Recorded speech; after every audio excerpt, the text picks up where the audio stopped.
Welcome to Edium Academy. இது PG TRB ஜிகேயோட unit number 2 history of Tamil Nadu நம்ம பார்க்குறோம். So this is Ranjith. Already unit 1 வந்து நாங்கள் போஸ்ட் பண்ணியிருக்கோம். அதுக்கு ஒரு நல்ல ரெஸ்பான்ஸ் கிடைச்சது. ஸோ ஐ ஹோப் நிறைய பேர் பிடிஎஃப் பார்த்துருப்பீங்கன்னு நம்புகிறேன். இன்கேஸ் இந்த புதுசாக நீங்கள் வந்திருக்கீங்க இந்த சேனலுக்கு அப்படின்னா இந்த எடியும் இந்த அகாடமிக் கான்டாக்ட் நம்பர் பண்ணிங்கன்னா அவங்க வந்து உங்களுக்கு கைட் பண்ணுவாங்க. அது மாதிரி யூனிட் 1 பார்க்காதவங்க யூனிட் 1 பார்த்துட்டு வந்துருங்க. ஸோ தட் உங்களுக்கு ஒவ்வொரு யூனிட்டுமே ஈஸியாக புரிஞ்சிடும். ஓகே, ஸோ இப்போ யூனிட் நம்பர் 2 ஹிஸ்ட்ரி ஆஃப் தமிழ்நாட்டில் என்ன இருக்குது அப்படின்னா archaeological discoveries, Pallavas, imperial cholas and later Pandyas, Nayakas, their contribution to art and architecture, Palekar revolt against British rule, role of Tamil Nadu in freedom struggle, Justice Party, self-respect movement, Dravidan moment. இவ்வளோ topics தான் நம்ம வந்து இன்னைக்கு overview பண்ண போகிறோம். So archaeological டிஸ்கவரிஸ்ன்றது என்ன அப்படின்னா ஒரு 2000 வருடங்களுக்கு முன்னாடி பார்த்தோன்னா நம்ம வீடு கட்டுறதுக்கு அப்போ அவங்க யூஸ் பண்ண பொருட்கள், ஸோ ஆர்னமெண்ட்ஸ், ரைட், அதுக்கு தேவையான பொருட்கள் எல்லாம் முன்னாடி வந்து அவங்க ஆபரணங்கள் எல்லாமே அவங்க தயாரித்து வச்ச காலம் அது எல்லாமே. ஸோ அது ஆர்காலஜிக்கல் டிஸ்கவரிஸில் இருக்குது. ஸோ அதே மாதிரி இதில் கீழடி, அடிச்சநல்லூர், கொடுமண்ணால், பொருந்தல் இது எல்லாமே வந்து அந்தந்த இடங்களில் வந்து எப்படி வந்து ஒரு வீடு, ஒரு சில பொருட்கள் வந்து நம்மக்கிட்ட இப்போ நம்மக்கிட்ட இருக்க சிமெண்ட் வச்சு நம்மளால் எல்லாம் கட்ட முடியும். பட் ஆனால் அந்த காலத்தில் எப்படி வந்து ஒரு கோயில் கட்டியிருப்பாங்க, எப்படி வந்து ஒரு பெரிய வீடு கட்டியிருப்பாங்க, ஒரு அரண்மனை கட்டியிருப்பாங்க, அதெல்லாம் இந்தந்த பொருட்களை வச்சு தான் பண்ணியிருப்பாங்க. அடுத்து வந்து சங்கம் லிட்ரேச்சர். எந்த காலம்னா 300 பிசிலேருந்து 300 சிஏ வரைக்கும் அந்த காலகட்டத்தில் பார்த்தோன்னா சங்கம் லிட்ரேச்சர் கொண்டு வரப்பட்டது. ஸோ நம்மளுக்கு தெரிஞ்ச சிலப்பதிகாரம், மணிமேகலை, பத்துப்பாட்டு, ஸோ அது எல்லாமே கொண்டு வந்தது வந்து சேரன், சோழன், பாண்டியன் அவங்களோட குறிப்பில் வந்து அதிகமாக இதை சொல்லியிருக்காங்க. அடுத்த பல்லவாஸ் 4th-லேருந்து 9th செஞ்சுரியில் வந்து அது கேபிட்டல் வந்து காஞ்சிபுரமாக இருந்தது.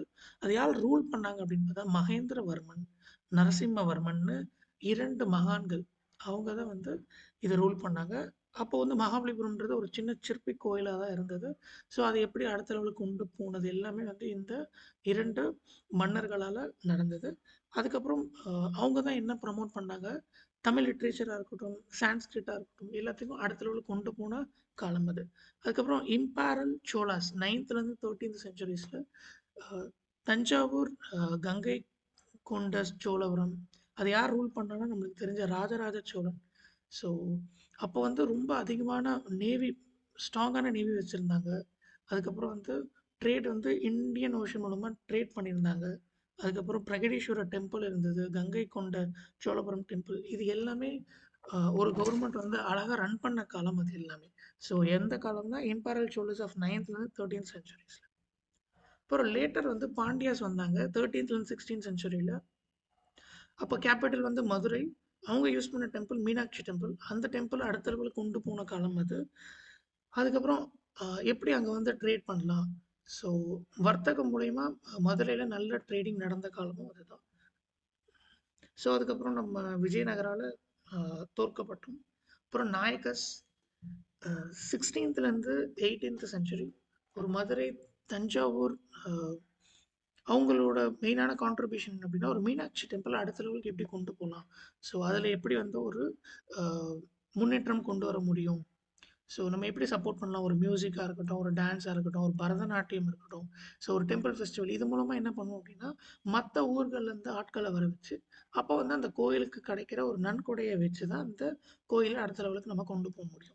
அதுக்காக தான் அந்த டைமில் அவங்க அதிகமாக இம்பார்ட்டன்ஸ் கொடுத்தது வந்து ஒரு இசை நிகழ்ச்சியாக இருக்கட்டும், ஒரு டான்ஸாக இருக்கட்டும், ஒரு பரதநாட்டியம். ஸோ டான்ஸுன்றது பரதநாட்டியம் மட்டும்தான்.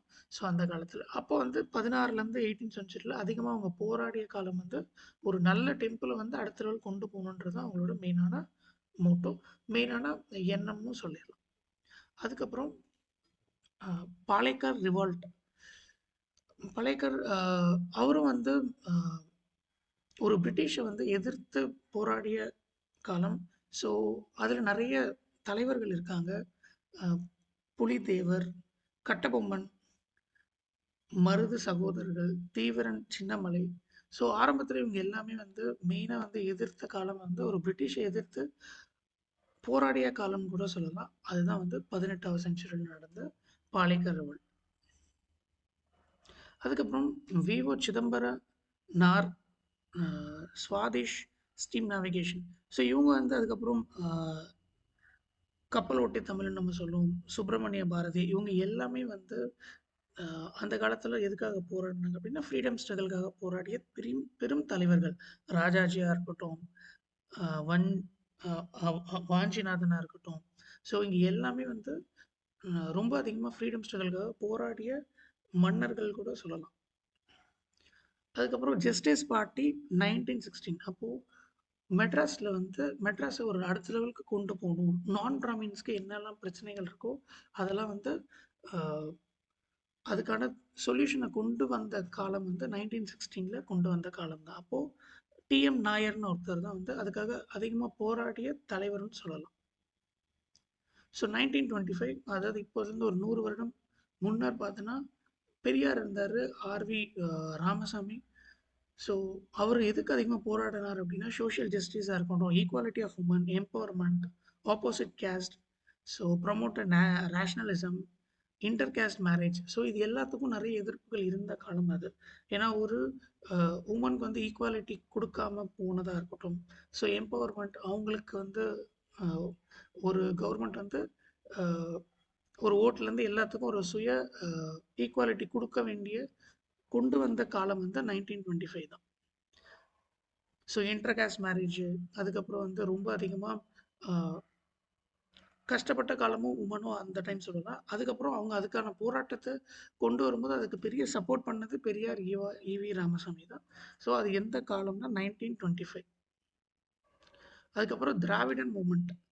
அப்போ பெரியார் இருந்தார், சிஎன் துரை இருந்தார். ஸோ அவங்க எல்லாமே வந்து செல்ஃப் ரெஸ்பெக்ட்காக அதிகமாக போராடினாங்க. ப்ளஸ் ஆன்டி இண்டோ, சோஷியல் ஜஸ்டிஸ் எல்லாத்துக்கும் போராடிய தலைவர்கள்னு சொல்லலாம், பெரும் தலைவர்கள். ஸோ அதனால தான் இப்போ வரைக்கும் திராவிட முன்னேற்றம் கழகத்துக்கு நிறைய கழகத்துக்கு இந்த மாதிரி பெரும் தலைவர்கள் பயங்கரமாக போற்றப்படுகிறார்கள். ஓகே, ஸோ இதுதான் நம்மளோட overview of unit number 2. So இதில் நம்ம எம்சிக்யூஸ் நம்மக்கிட்ட இருக்குது. எவ்வளோ எம்சிக்யூஸ் இருக்குது சார் அப்படின்னு பார்த்தீங்கன்னா நம்மக்கிட்ட 50 எம்சிக்யூஸ் வச்சுருக்கோம் நம்ம. ஸோ இப்போ நான் சொன்ன எல்லா எக்ஸ்ப்ளனேஷனும் இதில் அதிகமாக எக்ஸ்பிளைன் பண்ணி வச்சுருக்கோம் வித் டிஸ்கிரிப்ஷனோட. ஸோ இன்ட்ரெஸ்டடாக இருக்கவங்க என்கிட்ட இருக்க நான் முன்னாடியே சொன்ன மாதிரி எங்ககிட்ட இருக்கிறது வந்து எங்களோட மாடல். உங்ககிட்ட இருக்கிற அட்வான்டேஜ் என்ன இருக்கோ இதுலேருந்து கொஞ்சம் ஆட் பண்ணிக்கோங்க. ஸோ ஏதாவது ஒன்று மிஸ்ஸாக இருந்தால் இதுலேருந்து இதை ஆட் பண்ணி உங்களுக்கு எக்ஸாமுக்கு இன்னும் ஈஸியாக ப்ரிப்பேர் பண்ணுறதுக்கான வழி இதில் தான் இருக்குது. ஸோ காண்டாக்ட் நம்பர் ஆல்ரெடி நாங்கள் மென்ஷன் பண்ணி வச்சுருக்கோம், 6363048562. புதுசாக இருக்கீங்க, இப்போ தான் வரீங்க அப்படின்னா இந்த சேனலுக்கு முதல்ல ஒரு ஆப் வந்து இருக்குது, எடியோம் ஆப்னு. இந்த மொபைல் நம்பரை காண்டாக்ட் பண்ணிங்கன்னா வாட்ஸ்அப்பில் இருக்கும். ஸோ அது மூலமாக நீங்கள் ஆப் இன்ஸ்டால் பண்ணிங்கன்னா இந்த 50 எம்சிக்யூஸை நீங்கள் வந்து அந்த ஆப் மூலமாக பே பண்ணி வாங்கிக்கலாம். ஸோ அதுக்கான அமௌண்ட்டும் வந்து டிஸ்கிரிப்ஷன் கொடுத்துருக்கோம் எவ்வளோன்னு.